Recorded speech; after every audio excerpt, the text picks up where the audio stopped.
목사가 설교를 할 때마다 가장 고마운 사람이 있습니다. 목사가 설교할 때 고마운 사람이 누구이겠습니까? 듣고 잊어버리는 사람입니다. 참 고맙습니다. 설교할 때 가장 무서운 사람이 누구입니까? 성경책에 설교 본문을 적어놓는 사람입니다. 참 무섭습니다. 그분의 성경책을 보면 본문에 따라서 그 목사가 언제 설교했는지가 다 나옵니다. 그래서 그것을 보면 목사는 기도하게 됩니다. 하나님, 저분이 저 성경책을 꼭 잃어버리게 하옵소서. 그런데 그분에게도 문제는 있습니다. 어떤 문제요? 성경을 보니까 이 본문을 가지고 언제 설교했는지는 알겠는데 도대체 어떤 내용으로 설교를 했는지는 모르는 것입니다. 설교했다는 것은 알겠는데 어떤 내용으로 설교를 했는지는 모르는 것이 문제이고, 더 큰 문제는 이것입니다. 설교는 들었는데 실천하지는 않습니다. 설교를 들었다면 그대로 살아야 되는데 살지는 못합니다. 그러니까 실천하지는 못하면서 저거 언제 했던 설교를 또 하는구나 라고 생각을 합니다. 그런데 어떻습니까? 하나님께서 그 말씀을 주셨을 때 그 말씀을 실천하지 않으면 또 들어야 합니다. 언제까지요? 실천할 수 있을 때까지, 그 말씀대로 살 수 있을 때까지. 우리가 자식을 키워도 그렇지 않습니까? 여러분 자식에게 한 번만 이야기하고 마나요? 아니죠. 될 때까지 이야기를 하잖아요. 자식들은 그것을 잔소리로 여길지라도 왜? 안 되니까. 될 때까지 이야기를 하지 한 번만 이야기하고 마는 경우는 없을 것입니다. 그래서 하나님께서는 야고보를 통해서 우리에게 이렇게 말씀하시죠. 야고보서 1장 22절에 보면 이렇게 말씀합니다. 너희는 말씀을 행하는 자가 되고 듣기만 하여 자신을 속이는 자가 되지 말라. 너희는 말씀을 행하는 자가 되고 듣기만 하여 자신을 속이는 자가 되지 말라. 말씀을 듣기만 하면 자신을 속이고 있는 것임을 알아야 합니다. 하나님께서는 늘 하나님의 말씀을 전하는 저에게 이 구절을 가지고 부드럽게 책망하시는데, 마태복음 23장입니다. 마태복음 23장 3절 말씀을 가지고 늘 자신을 돌아보게 하십니다. 마태복음 23장은 서기관들과 바리새인들을 꾸짖는 예수님의 중엄한 말씀입니다. 엄중한 말씀인데, 화 있을진저라고 하면서, 저주와도 같이 화 있을진저라고 하면서 말씀하시는 내용들입니다. 그 중에 3절을 보면 이렇게 말씀하십니다. 예수님께서 그러므로 무엇이든지 그들이 말하는 바는 행하고 지키되 그들이 하는 행위는 본받지 말라. 그들은 말만 하고 행하지 아니하며. 무엇이든지 그들이 말하는 바는 행하고 지키되 그들이 하는 행위는 본받지 말아라. 왜? 그들은 말만 하고 행하지 않는다라는 것입니다. 하나님께서 늘 이 말씀을 설교자의 자리에 설 때마다 부딪히게 하십니다. 과연 나도 말만 하고 행하는 자가 되지 못하는 것은 아닌가? 정말 나도 말만 하고 행하지 않는 사람은 아닌가? 이것이 늘 고민이죠. 여러분, 오늘 읽은 이 본문은 2018년에 들어서면서 하나님께서 다시금 저에게 새롭게 부딪히고 도전하시는 말씀입니다. 그리고 여기에는 하나님의 약속이 있습니다. 네가 이대로만 된다면, 네가 이대로만 한다면 올해는 하나님이 주시는, 내가 주는 은혜의 해가 될 것이다라는 약속입니다. 그래서 이 말씀을 다시 보게 하신 겁니다. 왜요? 오늘 읽은 이 마태복음 25장 21절은 제가 2016년에, 날짜도 기억합니다. 2016년 10월 9일에 했던 설교 본문입니다. 2016년에 하나님께서 저에게 이 말씀을 주셨을 때, 그리고 여러분에게 이 말씀을 전하게 하셨을 때, 그러면 그 이후부터 2016년부터 나는 그 말씀대로 살고 있는가? 이 설교를 들으신 기억이 있는 분들이 있을 겁니다. 그러면 이 본문을 가지고 하나님의 말씀을 들었을 때 그 이후부터 나는 그 말씀대로 살고 있는가? 우리가 온전히 살지는 못하겠죠. 왜? 부족하니까. 하나님도 아십니다. 우리가 얼마나 연약한 존재인지를. 그러나 노력이라도 해야 되는 것 아니겠습니까? 내가 이 말씀대로 살고 있지는 못하더라도 과연 나는 노력하고 있는가? 하나님께서 새해를 맞으면서 다시 이 말씀으로 도전하시는 겁니다. 그리고 복을 약속하시는 것입니다. 여러분들 중에는 듣지 못한 분들도 있고 기억나지 않은 분들도 있을 줄 압니다. 그런데 오늘은 다른 각도에서 2016년의 말씀과는 다른 각도에서 다시 한번 이 본문을 접근합니다. 우선 제목이 다릅니다. 제목이 무엇이죠? 이걸 상이라 할 수 있을까? 밥상이 아닙니다. 이걸 상이라 할 수 있을까? 여러분, 21절을 다시 한번 읽고 과연 이걸 상이라고 여길 수 있겠는지를 한번 물어보십시오. 21절 다시 봅니다. 시작. 그 주인이 이르되 잘하였도다 착하고 충성된 종아, 내가 적은 일에 충성하였음에 내가 많은 것을 내게 맡기리니 참여할지어다 하고. 아멘. 여러분 같으면 이 말씀을 상으로 여길 수 있겠습니까? 잘하였도다 착하고 충성된 종아, 내가 적은 일에 충성하였음에 내가 많은 것을 내게 맡기리니 내 주인의 즐거움에 참여할지어다 하고. 여러분, 주인의 즐거움에 참여하는 것이 상입니까?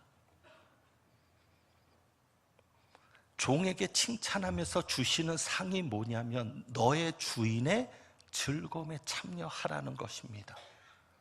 여러분, 그게 상입니까? 앞에 보면 너에게 많은 것을 맡기리니 이렇게 말씀합니다. 내가 많은 것을 너에게 맡기겠다. 그러면 많은 것을 맡긴다고 했는데 이것이 상입니까? 오늘 본문을 잘 들여다보면 준다고 했습니까? 맡긴다고 했습니까? 맡긴다고 했죠. 주인이 준다라고 했으면 상이라고 여길 수 있습니다. 왜? 줬으니까 내 것이 됐잖아요. 그런데 내 것이 아닙니다. 그냥 맡기는 겁니다. 맡겼다는 얘기는 뭐예요? 언젠가는 다시 찾을 때가 있는 것입니다. 아무리 내가 잘 맡아가지고 있고 그것을 가지고 잘 불려놓았어도 주인이 달라면 언젠가는 다시 주어야 하는 겁니다. 그런데 그것이 상입니까? 다르게 생각해보면 일만 많아지는 겁니다. 많은 것을 맡기니까 그만큼 일이 더 많아지는 것인데 그것을 상이라고 말할 수 있겠습니까? 저 같으면 이렇게 말할 겁니다. 주인님, 제가 5달란트 가지고도 힘들어 죽었었거든요. 이제 더 이상 맡기지 마세요. 저 힘듭니다. 그렇게 말하지 않겠습니까? 새해 들어서 일꾼들을 다시 임명을 했습니다. 여러분들 중에는 몇 가지 일을 맡으신 분들이 있습니다. 여러분, 그 일을 상이라고 여길 수 있겠습니까? 잘하니까 또 맡기는 겁니다. 잘하니까 다른 것까지 맡기는 겁니다. 군대를 보내면서 꼭 하는 얘기가 있죠. 어디까지만 해라? 중간까지만 해라. 왜요? 잘하면 더 맡기거든요. 꼴찌하면 또 꼴찌한다고 야단 맞거든요. 그러니까 어디까지만 해라? 중간만 해라. 사실 그런 것 아닙니까? 교회에서도 여러분이 잘하면 더 맡깁니다. 가뜩이나 일할 사람도 없는데. 그러면 내가 일을 더 맡은 것이 상이라고 복이라고 여길 수 있겠습니까? 그만두고 싶지 않겠습니까? 교회를 바꿔볼까? 나도 이제 일을 좀 그만 쉬고 예배만 좀 드리는 그런 교회로 한번 가볼까? 그런 마음 들지 않겠습니까? 과연 많은 것을 맡긴다는 것을 상으로 여길 수 있겠느냐는 것입니다. 누가복음에서 예수님께서 말하는 열 문화의 비유를 가지고 말하면 이것은 상이라고 생각할 만합니다. 누가복음 19장에 보면 주인이 열 문화를 가지고 10명의 종에게 나눠줍니다. 10명의 종을 부르죠. 이 문화 비유에서는 똑같은 양을 나눠줍니다. 달란트 비유에서는 재능대로, 다시 말하면 능력대로 달란트를 다르게 나눠주었습니다. 5달란트, 2달란트, 1달란트. 그런데 문화 비유에서는 이 문화는 은화입니다. 달란트는 금화고요. 그러니까 이 문화에서는 10명의 종에게 똑같이 한 문화씩을 줍니다. 그리고 그 중에 한 종은 한 문화를 가지고 10문화를 남겨서 옵니다. 그럴 때 주인이 그 종에게 주는 것이 이겁니다. 칭찬하면서 10고을의 권세를 차지하라. 10문화를 남겨온 종에게는 10고을의 권세, 5문화를 남겨온 종에게는 5고을의 권세를 차지하라고 합니다. 달란트 비유에서는 종에게 주는 칭찬이 똑같습니다. 똑같아요. 많은 것을 내게 맡기겠다. 내 주인의 즐거움에 참여하라는 그 멘트가 똑같은데 문화에서는 좀 다르죠. 10문화를 남긴 사람은 10고을의 권세, 5문화를 남긴 사람은 5고을의 권세. 이것은 상이라고 여길 만합니다. 왜? 실적에 따라서 다르게 주었으니까. 성과급인 거죠. 상이라고 여길만 하고요. 권세를 차지하라 그랬으니까 어찌 보면 10고을의 왕을 세워주는 겁니다. 상이라고 여길만 합니다. 그런데 달란트 비유에서는 많은 것을 너에게 맡기겠다고 하면서 내 주인의 즐거움에 참여하라고 합니다. 과연 여러분 같으면 이것을 상으로 여길 수 있겠습니까? 그런데 5달란트 받은 종, 2달란트 받은 종은 너무 기뻐합니다. 이것이 그들에게는 어떤 상보다 값진 상입니다. 왜요? 예수님께서는 오늘 이 본문을 통해서 이 종들의 목적이 무엇이었는지를 보게 하시는 겁니다. 이 종들이 달란트를 가지고 장사해서 달란트를 남긴 목적이 무엇이었는지를 알게 하시는 겁니다. 그것은 또한 저와 여러분에게는 헌신하는 목적이 무엇인지를 생각해 보게 하시는 것입니다. 여러분이 예수 믿는 목적이 무엇인지, 하나님께서 맡겨주신 일들을 가지고 일하고 수고하고 헌신하는 목적이 무엇인지를 예수님이 다시 보게 하시는 것입니다. 이 종들은 어떤 것이 목적이었어요? 5달란트를 가지고 장사할 때, 2달란트를 가지고 장사할 때 무엇이 목적이었어요? 목적은 이겁니다. 주인의 즐거움이 목적이었던 겁니다. 내 즐거움이 아닙니다. 내 유익이 아닙니다. 오직 무엇을 생각하며 일했어요? 주인이 즐거워하는 것을 생각하며 일했어요. 어떻게 하면 주인을 즐겁게 할 수 있을까? 이 5달란트를 맡았는데, 이 2달란트를 맡았는데 어떻게 하면 우리 주인을 즐겁게 할 수 있을까? 어떻게 하면 우리 주인이 기뻐할 수 있는 일을 할 수 있을까? 그것이 목적이었던 겁니다. 자신의 즐거움이 아닙니다. 그러니 주인이 종에게 내 주인의 즐거움에 참여하라 할지어다는 이 말씀은 누구보다도 종에게는 기쁨이죠. 아, 우리 주인이 기뻐하는구나. 우리 주인이 즐거워하는구나. 여러분, 신년 첫 주일입니다. 사실 실감은 안 납니다. 2017년과 2018년이 다를 게 없습니다. 똑같은 그날이 그날입니다. 그냥 선 하나 그어놓고 여기까지는 17년, 여기부터는 18년 이렇게 욕하는 게 아닌 건 아시죠? 그냥 선 하나 그어놓고 해가 바뀌었다고 하는데 그래도 새해니까 새 마음을 가져봅니다. 새 각오를 가져봅니다. 결심도 해봅니다. 여러분 그런 생각하십니까? 오늘부터 새롭게 여러분이 봉사하고 헌신하게 될 때 과연 나는 주인의 즐거움을 위해 일하는가? 이것을 분명히 하십시오. 여러분이 어떤 일을 하든 가정을 돌보든 자녀를 양육하든 회사에서 사업에서 모든 일에서 또 교회에서 헌신하고 봉사할 때 나를 위해서 일하는가 혹은 내 즐거움을 위해서 일하는가 아니면 주인의 즐거움을 위해 일하는가. 입술로는 주인을 위해서 일한다고 하면서 자신을 위해 일하는 사람이 얼마나 많은지 몰라요. 왜? 그러니까 알아주지 않는다고 삐지고 칭찬해 주지 않는다고 삐지고 나 안 할래. 힘들다고 안 하고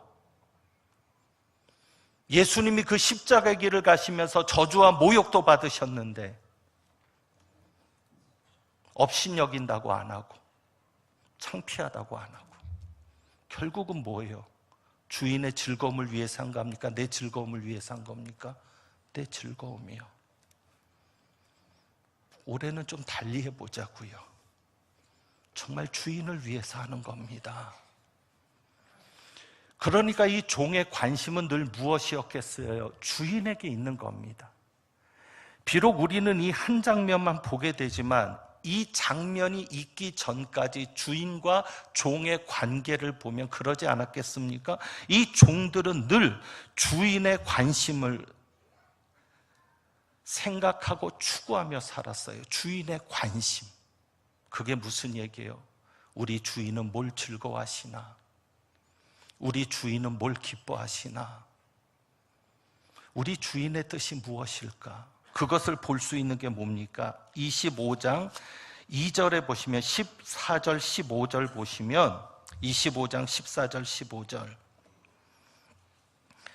자기 소유를 맡겼는데 15절입니다. 달란트를 주고 떠났더니 16절에 5달란트 받은 자는 바로 가서 그것으로 장사하여. 다른 게 뭐예요? 주인은 그냥 떠난 거예요. 어떻게 하라는 이야기도 없어요. 지시도 없어요. 그냥 달란트를 주고 떠났는데 종들은 어떻게 했습니까? 바로 가서 그것으로 장사하여. 무슨 얘기입니까? 종들은 이미 주인의 뜻을 알았다 몰랐다? 알았다. 항상 주인에게 관심이 있었으니까. 내가 좋아서 이 일을 하는 것도 아니고 내 관심, 내 목적 때문에 이 일을 했던 것이 아니라 주인이 좋아서 이 일을 했던 것이고 주인의 관심, 주인의 목적을 위해서 늘 살아왔던 종들이니까 주인이 그냥 달란트만 맡겼어도 아는 겁니다. 아, 주인이 지금 무엇을 원하시는구나. 주저할 시간도 없어요. 고민할 필요도 없어요. 그냥 바로 가서. 여러분은 아십니까? 여러분을 사랑하신 그 예수님, 여러분을 위해 십자가까지 지신 그 예수님이 여러분을 바라보시면서 무엇을 원하시는지, 그 예수님의 즐거움이 무엇에 있는지, 우리 예수님이 어느 때 가장 기뻐하고 어느 때 가장 즐거워하시는지, 그리고 그 예수님의 뜻이 무엇인지를 여러분은 아십니까? 예배를 드리는 우리의 모습을 생각해 볼까요? 예수님이 예배를 참 기뻐하십니다. 사마리아 여인과도 예배에 대해서 이야기하실 때 그 예수님이 예배를 얼마나 좋아하신다는 걸 느낄 수가 있습니다. 그러면 예수님이 그렇게 예배드리는 것을 좋아한다면 내가 좀 힘들어도, 내가 좀 귀찮아도 주님이 좋아하니까, 주님이 즐거워하니까 예배 자리에 나와야 하는 것 아닙니까? 나를 위해서 드리는 예배가 아니라면요. 찬송은 어떻습니까? 얼마나 하나님이 찬송을 좋아하시면 이스라엘의 찬송 중에 거하시는 주님이라고 말하게 하십니다. 찬송을 너무 좋아하시거든요. 그러면 여러분이 찬양을 부를 때 내가 좋아하는 찬양을 부를지 하나님이 좋아하시는 찬양을 부를지를 결정해야 되는 것 아닙니까? 내가 듣기 좋아하는 찬양이 아니에요. 내가 부르기 좋은 찬양이 아니에요. 하나님이 그 찬양을 들으실 때 기뻐하실까? 그것을 생각해야 되는 것 아닙니까? 요즘 찬양들을 보면, 특별히 젊은이들이 부르는 찬양을 보면요, 그런 것이 아닌 것도 있겠지만 나만 즐거운 찬양을 부르고 있는 것은 아닌지, 나는 신나고 즐거워하는데 과연 주님은 그 찬양을 들으면서 즐거워하실지. 기도도 마찬가지입니다. 여러분의 기도의 보따리를 한번 풀어보세요. 내가 좋아하는 기도만 담았는지 아니면 주님이 좋아하실 기도가 그 보따리 안에 담겼는지. 아내가 남편에게 마트에 가서 물건을 사오기를 부탁했습니다. 근데 이 남편은요, 아내가 부탁한 것은 하나만 사고 나머지는 자기가 좋아하는 것으로 마트에 채웁니다. 혹시 우리의 기도가 그것은 아닙니까? 예수님이 원하시는 기도로 내 기도의 보따리를 채워야 되는데 내가 원하는 기도로만 채운 삶이 아닙니까? 설교를 들을 땐 어떻습니까? 내가 듣기 싫어하는 설교는 안 듣습니다. 분명히 하나님이 그 말씀을 나에게 주시는 말씀인데 듣기 싫으면 화를 냅니다. 상처가 되거나 책망이 되거나 거리낌이 되면 안 듣습니다. 혹시 우리의 말씀을 듣는 자세도 그러하지 않습니까? 여러분이 한번 관심을 주님에게 맞춰 보세요. 주님이 무엇을 좋아하실까? 주님이 무엇을 기뻐하실까? 주인이 이렇게 말합니다. 네가 적은 일에 충성하였음에 큰 것을 내게 너에게 맡기겠다. 적은 일에 충성하는 것이 무엇입니까? 지금 1달란트 맡은 것이 적은 것입니까? 이 1달란트는요 6,000데나리온입니다. 그냥 달란트 하면 무게 단위인데 감이 안 온대요. 이것을 데나리온으로 환산하면 6,000데나리온입니다. 그러니까 한 데나리온은 노동자 하루 품삯입니다. 그러니 6,000데나리온은 뭐예요? 노동자가 6,000일 동안 계속 일하고 쓰지 않고 모아야 한 데나리온이 되는 겁니다. 예를 들어서 연봉을 2,400만 원을 받는다면 20년 동안의 연봉입니다. 4억 8천 정도 되죠. 적은 겁니까? 5억이 적은 돈입니까? 그런데 적은 일에 충성했다고 합니다. 무슨 이야기입니까? 나에게 유익이 안 되는 일이 적은 일입니다. 왜요? 여러분의 중요 관심사가 뭐예요? 나에게 이익이 되느냐? 내가 이것을 했을 때 얼마나 나에게 돌아오는 것이 있느냐? 이게 관심사잖아요. 모든 세상의 관심이 그렇잖아요. 그런데 그렇게 많은 이익을 남겼어도 나에게 돌아오는 것은 칭찬 한마디. 그러니까 나에게 돌아오는 유익이 아무것도 없는데도 누구를 위해서? 주님을 위해서. 내 이익은 아닐지라도 예수님에게 이익이 된다면 충성하는 것, 그게 바로 적은 일에 충성하는 겁니다. 여러분, 세상의 소리를 들으시죠? 세상은 말합니다. 너희를 위해 살아라. 세상은 점점 나를 위해 살라고 합니다. 어떻게 하면 행복해질 수 있느냐는 질문에 이제부터는 너를 위한 시간을 갖고 너를 위해 살아라. 그래야 행복하다. 그리고 남의 눈치를 보지 말고 살아라. 남 눈치를 보면 남에 위해 사는 삶이 되니까 너 자신을 위해 사는 삶이 되어라. 결국 네가 신이 되어라. 그 얘기 아닙니까? 좋습니다. 여러분이 다른 사람의 눈치를 보지 말고 사십시오. 그래도 우리가 눈치를 보아야 될 분이 한 분 계시니 그분이 예수 그리스도십니다. 적어도 그분의 눈치는 보세요. 그분이 무엇을 좋아하실지, 무엇을 기뻐하시는지, 그분이 내게 이 일을 맡기신 뜻이 무엇인지. 그럴 때 주님이 말씀합니다. 너에게 유익이 되지도 않는, 오히려 네가 손해를 볼 수도 있는 그런 적은 일에 충성했구나. 내가 너에게 많은 것을 맡기고 네 주인이 즐거워하는 그 즐거움 안으로 들어와라. 그럴 때 진정한 즐거움이, 진정한 기쁨이 우리에게 있습니다. 여러분이 그러한 일을 통해서 예수님의 즐거움 속으로 여러분이 들어가는, 그래서 올 한 해는 한번 여러분이 결심하세요. 내가 예수님을 섬기는 것에서 기쁨을 찾아보리라. 사실 그렇잖아요. 여러분이 노력하는 대로 됩니까? 이 세상이 여러분이 마음먹은 대로 되셨습니까? 그러니 시편 127편이 얘기하잖아요. 하나님께서 집을 세우지 아니하시면 세우는 자의 수고가 헛되다. 하나님께서 성을 지키지 않으면 아무리 파수꾼이 깨어 있어도 헛되다. 너희가 일찍 일어나고 늦게 누우며 수고의 떡을 먹는 것도 헛되다. 그렇습니다.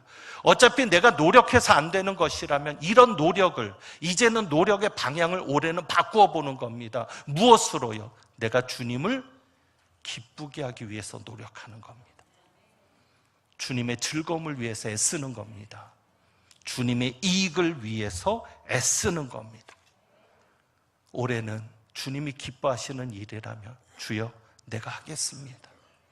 내가 손해가 되더라도 주님에게 이익이 된다면 주여 내가 하겠습니다. 그렇게 설 수 있는 저와 여러분이 되기를 주님의 이름으로 부탁합니다.